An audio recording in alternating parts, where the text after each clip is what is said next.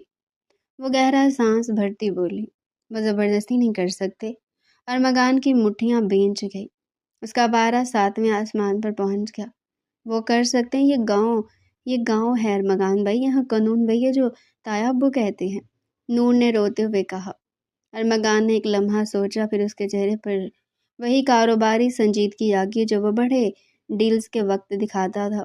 نور تم واپس جاؤ اور آیت سے کہو کہ وہ ہمت نہ ہارے، کل صبح سورج نکلنے سے پہلے منظر بدل جائے گا، اس نے سنجیدگی سے کہا۔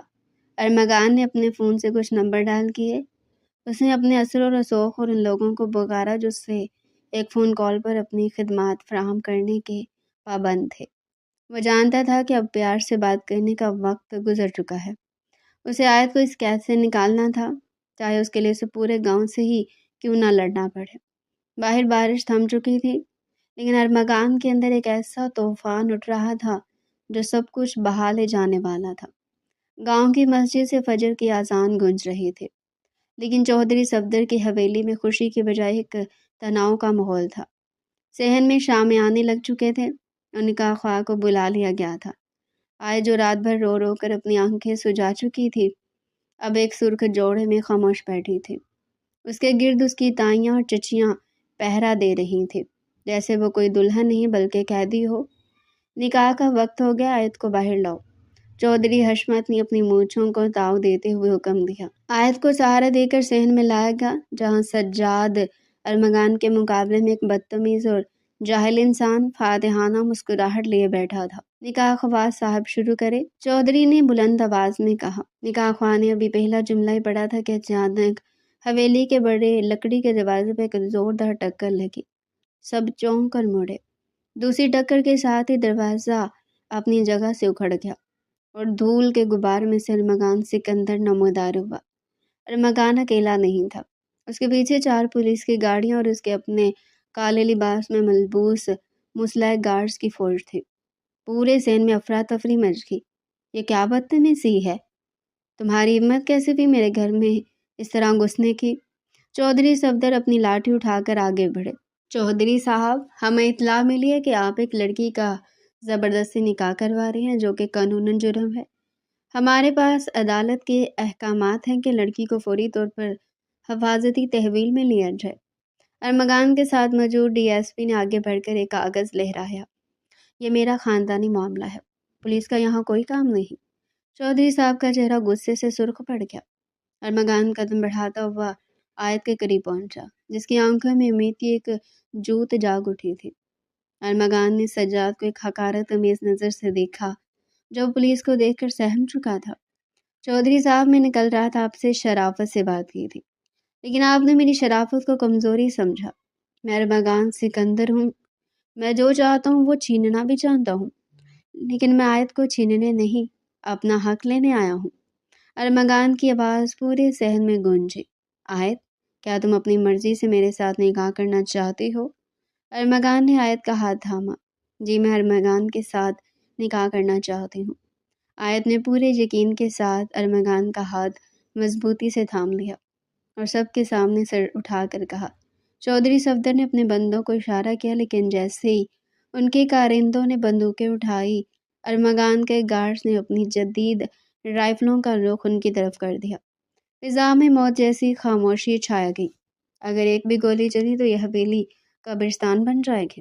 میں اپنی عزت کے لیے کسی بھی حد تک جا سکتا ہوں، ارمغان نے سرد لہجے میں کہا۔ چودھری صاحب، بہتر یہی کہ خاموشی سے نکاح پڑھوا دیں، انہیں جانے دیں، ورنہ زبردستی نکاح اور پولیس پر حملہ کرنے کے جرم میں آپ سب اندر ہوں گے۔ ڈی ایس پی نے مداخلت کی۔ چودھری صفدر بے بس ہو گئے۔ وہ جانتے تھے کہ ارمغان کی طاقت اور قانون کے سامنے ان کی گنڈا گردی نہیں چلے گی۔ انہوں نے شکست خوردہ نظروں سے آیت کو دیکھا، جو ارمغان کی طرف ہی متوجہ تھی۔ نکاح کے بعد ارمغان آیت کو لے کر اپنی گاڑی میں بیٹھا۔ آیت کی سسکیاں اب تھم چکی تھیں، لیکن وہ ابھی تک صدمے میں تھی۔ ارمغان نے گاڑی ایک پرسکون جگہ روکی اور آیت کی طرف مڑا۔ سب ختم ہو گیا آیت، اب کوئی ہمیں جدا نہیں کر سکتا۔ میں تمہیں وہ تمام خوشیاں دوں گا جن کا تم نے کبھی خواب دیکھا تھا۔ اس نے آیت کی پیشانی پر بوسہ دیتے اسے سینے سے لگا لیا۔ مجھے لگا میں آپ کو کھو دوں گی۔ آیت نے ارمغان کے کوٹ کو مضبوطی سے پکڑ لیا۔ ارمغان سکندر کبھی نہیں ہارتا، خاص طور پر جب بات اس کی زندگی کی ہو۔ اس نے مسکرا کر کہا۔ گاڑی شہر کی طرف بڑھ رہی تھی جہاں ایک نئی زندگی ان کا انتظار کر رہی تھی، لیکن ارمغان کے ذہن میں اب ایک ہی بات تھی، آیت کو پوری دنیا کی نظر میں اپنا بنانا، ایک ایسا شاندار ولیمہ کر کے آیت کی رخصتی کروانا جس کی مثال پورا شہر دے۔ ارمغان آیت کو لے کر شہر واپس آ چکا تھا۔ اس نے آیت اور اس کی ماں کے لیے ایک محفوظ اور پرتعیش اپارٹمنٹ کا انتظام کیا اور وہاں سیکیورٹی تعینات کر دی۔ وہ آیت کو اب ایک پل کے لیے بھی خود سے دور نہیں کرنا چاہتا تھا۔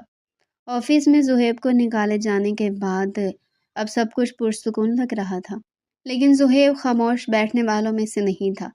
وہ ارمغان کے سب سے بڑے کاروباری حریف کامران مشتاق سے جا ملا تھا۔ کامران برسوں سے ارمغان کو گرانے کی طاق میں تھا اور زہیب اسے ارمغان کی کمزوری یعنی آیت کے بارے میں بتا چکا تھا۔ ایک شام جب ارمغان آیت کے ساتھ ولیمہ کی خریداری کر کے واپس آ رہا تھا، اس کے فون پر ایک گمنام نمبر سے کال آئی۔ ہیلو، ارمغان سکندر۔ دوسری طرف ایک بھاری اور جاہلانہ آواز تھی۔ کون بول رہا ہے؟ ارمغان نے آبرو سکیڑ کر پوچھا۔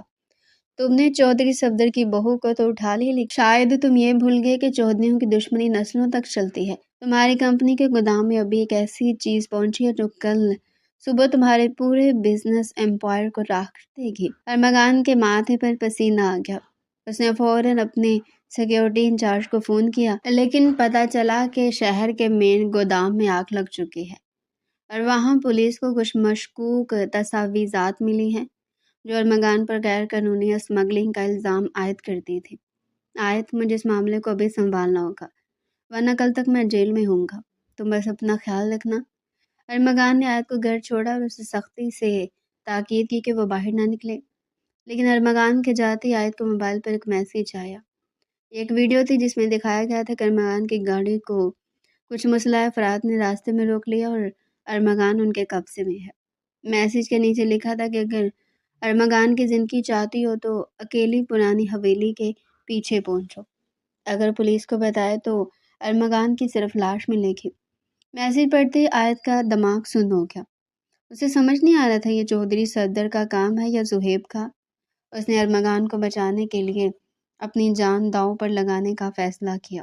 آیت ٹیکسی لے کر شہر کے سنسان علاقے میں واقع اس پرانی فیکٹری پہنچی۔ وہاں ہر طرف اندھیرا تھا۔ میں آ گئی ہوں، ارمغان کو چھوڑ دو، وہ چیخی۔ اچانک اوپر کی گیلری سے کہکا گونجا۔ یہ زہیب تھا۔ اس کے ہاتھ میں ایک پستول تھا اور اس کے ساتھ کامران مشتاق بھی کھڑا تھا۔ کتنی سادہ ہو تم آیت۔ ارمغان تو ابھی تک پولیس اسٹیشن میں اپنے بزنس کو بچانے کی کوشش کر رہا ہے، وہ تو یہاں ہے ہی نہیں۔ ہمیں معلوم تھا کہ ارمغان کو یہاں بلانا مشکل ہے، اس لیے ہم نے تمہیں یہاں بلایا۔ جب ارمغان کو پتہ چلے گا کہ اس کی محبت ہمارے قبضے میں تو وہ وہی کرے گا جو ہم کہیں گے۔ وہ اپنی تمام جائیداد کامران مشتاق کے نام کر دے گا۔ زہیب نے نیچے آتے ہوئے کہا۔ آیت کو اپنی غلطی کا احساس ہوا۔ وہ ارمغان کو بچانے کے چکر میں خود ایک مہرہ بن گئی تھی۔